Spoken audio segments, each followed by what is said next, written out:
Assalamu alaikum dear students. Our next topic is mixtures.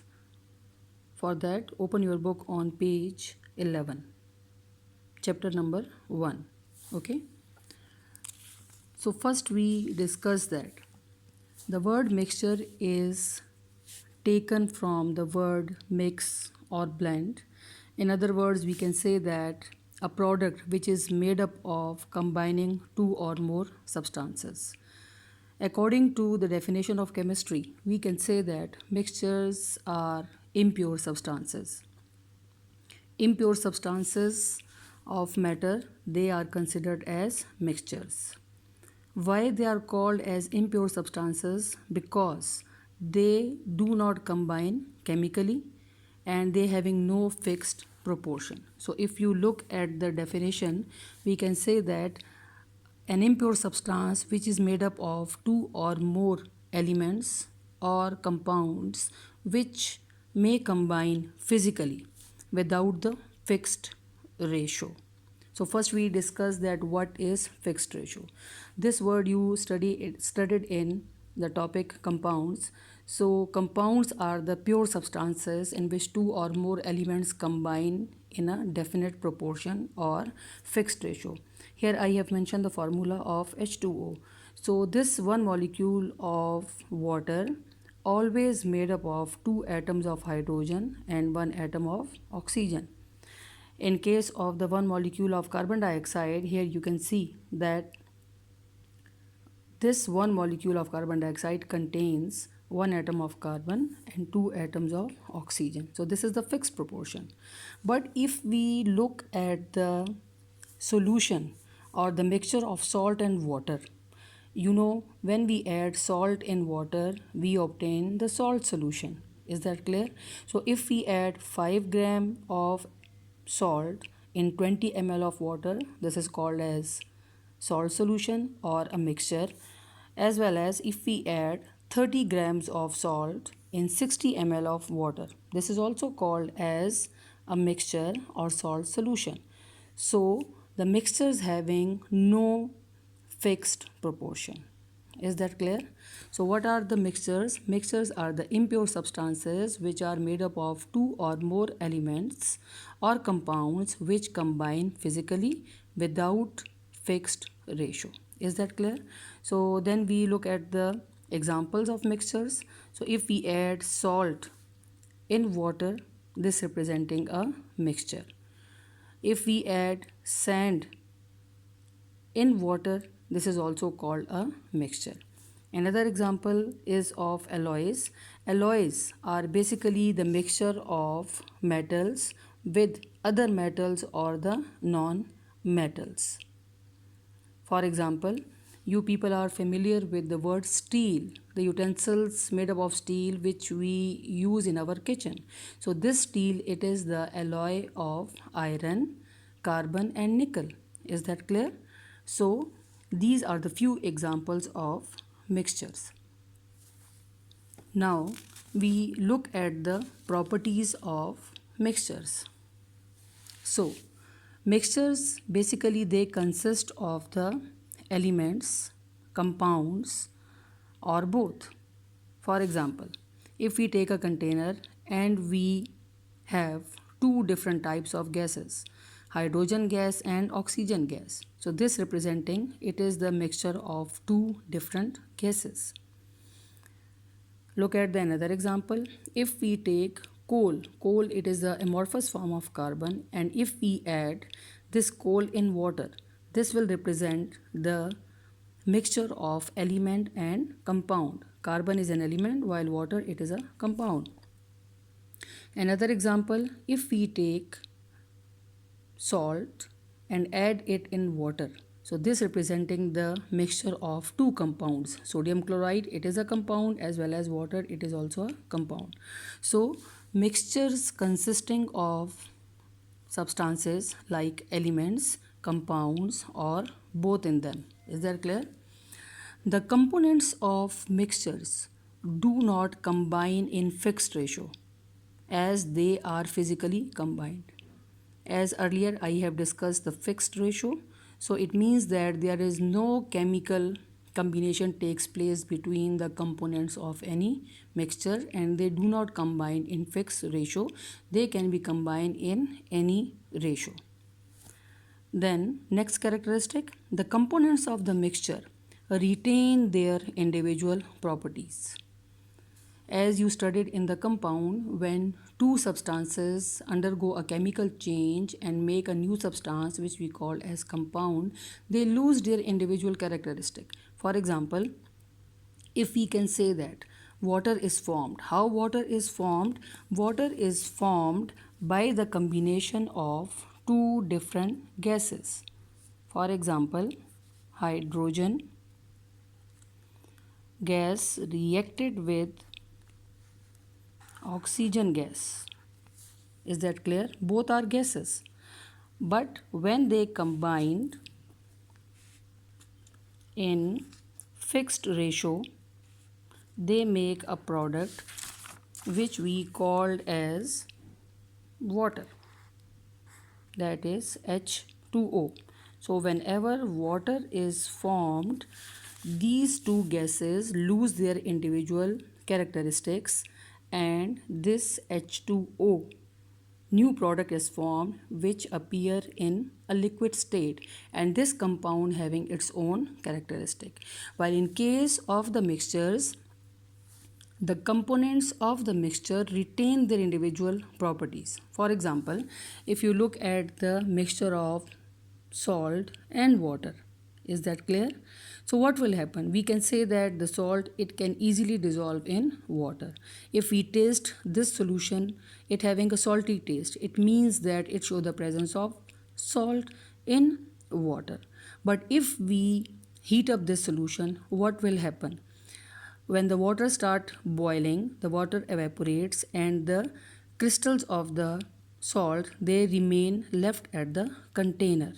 So there is no change in their individual characteristic. We can easily separate the salt and water from each other. So it means that the components of the mixture, they retain their individual properties. Point number 4, they can be separated by physical methods, that is filtration, distillation, evaporation. So already I have explained the evaporation, that how we can separate the salt from water.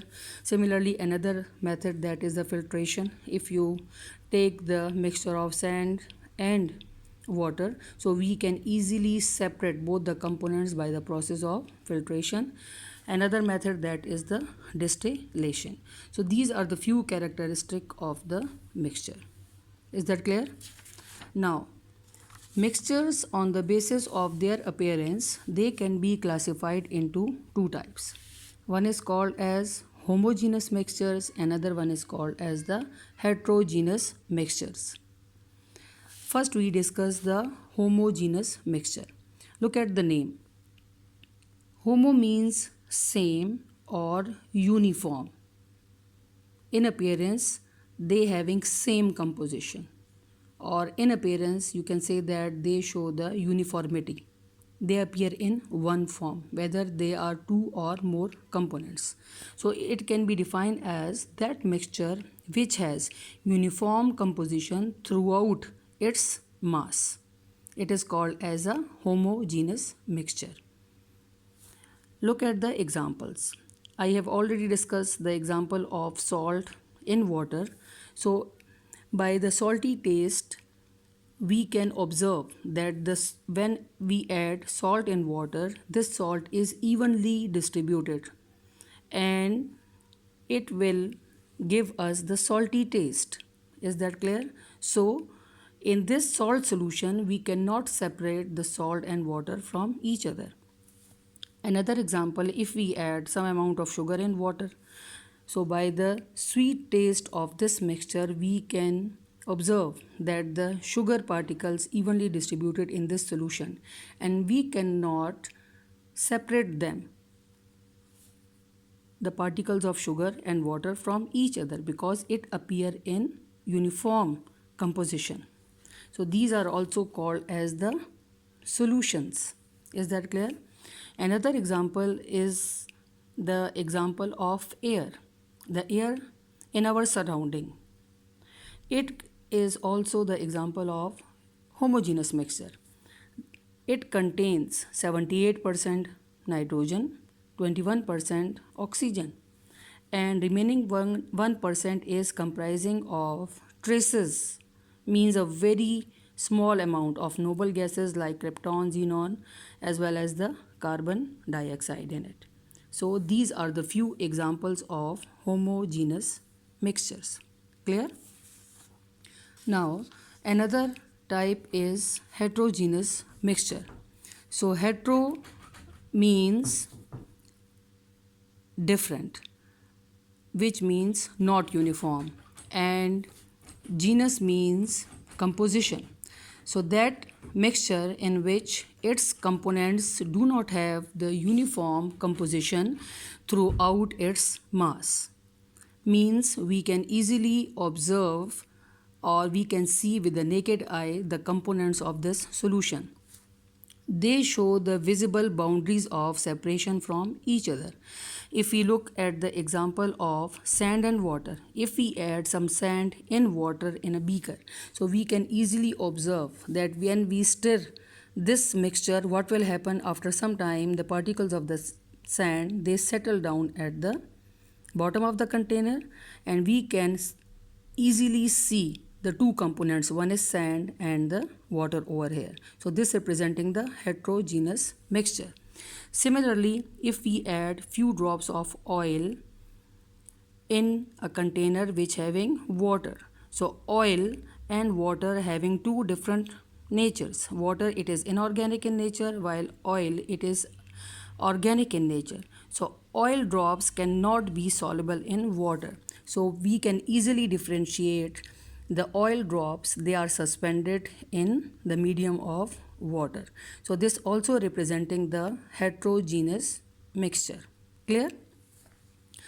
The next example, if we take some sulfur powder which is yellow in color, and if we add some iron fillings in it, we can if we mix them, you can clearly observe by means of their different colors, that yellow color and the brownish black color of these two substances, and we can separate them easily by the use of magnet. We can easily separate the iron fillings from that sulfur powder. Is that clear? So there is no chemical combination between these components. Another common example which we observe in our daily life, that is the salad we eat in our daily routine. So that salad, it is made up of variety of vegetables, so as well as the fruit salad, so which also contain a variety of fruit in them. So by means of the different color of vegetables or the fruits, they can make it heterogeneous mixture. So there are two types of mixtures are there, which we discussed with the help of examples. Is that clear? Now there is a practice problem which is mentioned in your book, and it is on page 13. Practice problem 1.1. So here it is mentioned that making mixtures. Made mixture of sand, baking soda, ink and oil in water. Classify these as heterogeneous or homogeneous. Give reasons for your choice. As now you listen all the detail about the mixtures and its types, so you are able to give the reason for these two types of mixtures. Now first, if we add sand and water, it will make what type of mixture? That will be heterogeneous. If we add baking soda, NaSCO3 in water, so baking soda, it can easily dissolve in water, so it will appear as a homogeneous mixture. Is that clear? If we add few drops of ink in water, what will happen? The color of the water become blue if we add blue ink in it. So this ink, it is evenly distributed in water, so the mixture will be homogeneous in nature. Is that clear? And the last one, that is the oil. So this example I already discussed with heterogeneous mixture. So when we add few drops of oil in water, it will be the example of the heterogeneous mixture. Is that clear to you? So now this is the detail of your topic mixture. You can read the points which is also mentioned in your book as well, and listen the lecture properly and learn these main characteristic and differences between